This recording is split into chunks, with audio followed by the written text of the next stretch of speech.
ಸಿರುಗುಪ್ಪ ನಗರದ ಅಯ್ಯಪ್ಪ ಸ್ವಾಮಿ ದೇವಸ್ಥಾನದಲ್ಲಿ ಗಂಗಾವತಿಯ ಆರ್ಯ ವೈಶ್ಯ ಸಮಾಜದ ಬಾಂಧವರಿಂದ ವಿಜಯನಗರ ವಾಣಿ ಸಂಪಾದಕರಾದ ರಮೇಶ್ ಉಪ್ಪಾರ ಅವರನ್ನು ಆತ್ಮೀಯವಾಗಿ ಗೌರವಿಸಿ ಸನ್ಮಾನಿಸಲಾಯಿತು. ಸಂಪಾದಕರು ಮಾತನಾಡಿ, ಧಾರ್ಮಿಕ ಕಾರ್ಯಕ್ರಮಗಳಲ್ಲಿ ತೊಡಗಿಸಿಕೊಳ್ಳುವುದು ಪ್ರತಿಯೊಬ್ಬ ಮಾನವನ ಆದ್ಯ ಕರ್ತವ್ಯವಾಗಿದೆ. ಮಂತ್ರಾಲಯದ ಪಾದಯಾತ್ರೆಯನ್ನು ಹಮ್ಮಿಕೊಂಡಿರುವ ಸಮಾಜ ಬಾಂಧವರಿಗೆ ಹೃದಯಪೂರ್ವಕ ವಂದನೆಗಳನ್ನು ಹೇಳಿದರು ಮತ್ತು ಕೊತ್ತಲಚಿಂತ ಗ್ರಾಮದಲ್ಲಿ ಆರ್ಯ ವೈಶ್ಯ ಸಮಾಜದ ಹಿರೇಜಂತಕಲ್ ವಿರೂಪಾಪುರದಿಂದ 4ನೇ ವರ್ಷದ ಪಾದಯಾತ್ರೆಗೆ ಆಗಮಿಸಿದ ಯಾತ್ರಿಗಳಿಗೆ ಕೊತ್ತಲಚಿಂತಿ ಮಾಲಯ್ಯ ಶ್ರೇಷ್ಠಿ ಅವರು ಪ್ರತಿ ವರ್ಷದಂತೆ ಈ ವರ್ಷವೂ ಕೂಡ ಬಂದಂಥ ಎಲ್ಲ ಯಾತ್ರಿಗಳಿಗೆ ಮಹಾಪ್ರಸಾದವನ್ನು ನೆರವೇರಿಸಿದರು. ಅವರು ಮಾತನಾಡಿ, ಹಸಿದು ಬಂದ ಮಾನವನಿಗೆ ಅನ್ನ ಕೊಡುವುದು ಮನುಷ್ಯನ ಧರ್ಮ. ಅದರಂತೆ ನಾವು ನಮ್ಮ ಕುಟುಂಬ ಸಮೇತ ಅನ್ನ ಪರಬ್ರಹ್ಮ ಎನ್ನುವಂತೆ ಮಹಾಪ್ರಸಾದವನ್ನು ಮಾಡಿಸುವುದು ನಮ್ಮ ಕರ್ತವ್ಯ. ಗಂಗಾವತಿಯಿಂದ ಆಗಮಿಸಿದ ಆರ್ಯ ವೈಶ್ಯ ಸಮಾಜದ ಹಿರೇಜಂತಕಲ್ ವಿರೂಪಾಪುರದ ಅಧ್ಯಕ್ಷರಾದ ದರೋಜಿ ನಾಗರಾಜ ಶ್ರೇಷ್ಠಿ ಅವರ ಮಾರ್ಗದರ್ಶನದಂತೆ ಪ್ರತಿ ವರ್ಷ ಪಾದಯಾತ್ರಿಗಳು ಗಣನೀಯವಾಗಿ ಹೆಚ್ಚುತ್ತಿದ್ದು, ಅವರೆಲ್ಲರನ್ನೂ ಕರೆದುಕೊಂಡು ಮಂತ್ರಾಲಯಕ್ಕೆ ತಲುಪಿಸುವುದು ಅಷ್ಟೇ ಸುಲಭದ ಕೆಲಸ ಅಲ್ಲ. ಅದರಲ್ಲಿ ನಮ್ಮ ಕುಟುಂಬದ ಒಂದು ಅಳಿಲು ಸೇವೆ. ಈ ಸೇವೆಗೆ ಶ್ರೀ ಗುರುರಾಯರ ಕೃಪೆ ಎಲ್ಲರ ಮೇಲೆ ಆ ಭಗವಂತ ಕರುಣಿಸಲಿ ಎಂದು ಹೇಳಿದರು. ವರದಿ ಶರಣಪ್ಪ, ಗಂಗಾವತಿ. ಕೊತ್ತಲಚಿಂತಿ ಗ್ರಾಮದಲ್ಲಿ ಇಂದು 4ನೇ ವರ್ಷದ ಪಾದಯಾತ್ರೆ ಅಂಗವಾಗಿ ಹಿರೇಜಂತಕಲ್ ಗ್ರಾಮದ ಎಲ್ಲ ಭಕ್ತಾದಿಗಳು ಇಲ್ಲಿ ಕೊತ್ತಲಚಿಂತಿ ಮಠಕ್ಕೆ ಆಗಮಿಸಿ ಇಲ್ಲಿ ತಾತನವರ ಪ್ರಸಾದವನ್ನು ಸ್ವೀಕಾರ ಮಾಡಿ ಮಂತ್ರಾಲಯಕ್ಕೆ ಪಾದಯಾತ್ರೆ ಮೂಲಕ ಹೋಗುತ್ತಾರೆ. ಅವರಿಗೆ ಹೆಚ್ಚಿನ ಶಕ್ತಿ ಬುದ್ಧಿ ಕೊಟ್ಟು ದಾರಿಯಲ್ಲಿ ಏನು ಕಿರಿಕಿರಿ ಆಗಲಾರ್ದಂಗೆ ರಾಯರ ದರ್ಶನ ಆಗಲೆಂದು ಕೋರುತ್ತೇನೆ.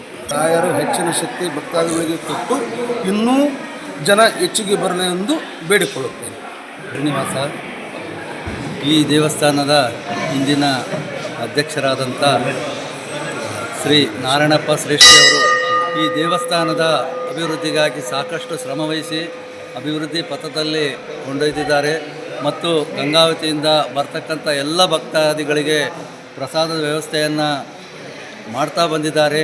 ಅದೇ ರೀತಿಯಾಗಿ ಅವರ ಪುತ್ರರಾದಂಥ ಮೇಲಯ್ಯ ಶ್ರೇಷ್ಠಿ ಮತ್ತು ಪದ್ಮಪ್ರಕಾಶ್ ಅವರು ಹಿರಿಯರು ಹಾಕಿಕೊಟ್ಟ ಮಾರ್ಗದಲ್ಲಿ, ಆ ಸನ್ಮಾರ್ಗದಲ್ಲಿ ಈ ಅಭಿವೃದ್ಧಿ ಇನ್ನೂ ಹೆಚ್ಚಿನ ಅಭಿವೃದ್ಧಿ, ದೇವಸ್ಥಾನವನ್ನು ಇನ್ನೂ ಹೆಚ್ಚು ಅಭಿವೃದ್ಧಿಪಡಿಸುತ್ತಾ ಮತ್ತು ಬಂದಂಥ ಎಲ್ಲ ಭಕ್ತಾದಿಗಳಿಗೆ ಸೇವೆಯನ್ನು ಆ ಗುರುರಾಯರು ಅವರಿಗೂ ಮತ್ತು ವರ್ಗಕ್ಕೂ ಆಯುರಾರೋಗ್ಯ ಕೊಟ್ಟು ಕಾಪಾಡಲಿ ಮತ್ತು ಸುಖ ಶಾಂತಿ ನೆಮ್ಮದಿಗಳನ್ನು ನೀಡಲಿ.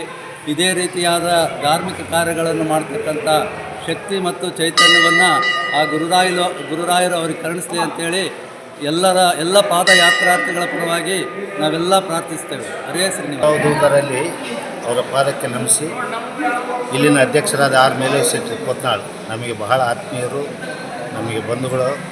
ಅವರು ಪ್ರತಿ ವರ್ಷ ಇಲ್ಲಿ ಪಾದಯಾತ್ರೆಗೆ ಬಂದವರಿಗೆ ಅನ್ನಪ್ರಸಾದದ ವ್ಯವಸ್ಥೆ ಮಾಡ್ತಾರೆ. ಅವರು ಮತ್ತು ಪ್ರಕಾಶ್ ಅವರು ಅಣ್ಣ ತಮ್ಮ ಜೊತೆಯಲ್ಲಿ ಬಂದು ಎಲ್ಲರಿಗೂ ಪ್ರಸಾದ ವ್ಯವಸ್ಥೆ ಮಾಡಿ ಅವರ ಕೈಲಾದ್ದನ್ನು ಹೆಚ್ಚಿನ ಒಂದು ಸೇವೆಯನ್ನು ತೆಗೆದುಕೊಂಡು ಎಲ್ಲರಿಗೂ ತೃಪ್ತಿಪಡಿಸಿ ಅವ್ರನ್ನ ಮುಂದಕ್ಕೆ ಮಂತ್ರಾಲಯಕ್ಕೆ ಹೋಗಲಿಕ್ಕೆ ಅವ್ರು ಶಕ್ತಿ ಕೊಡ್ತಾಯಿದ್ದಾರೆ.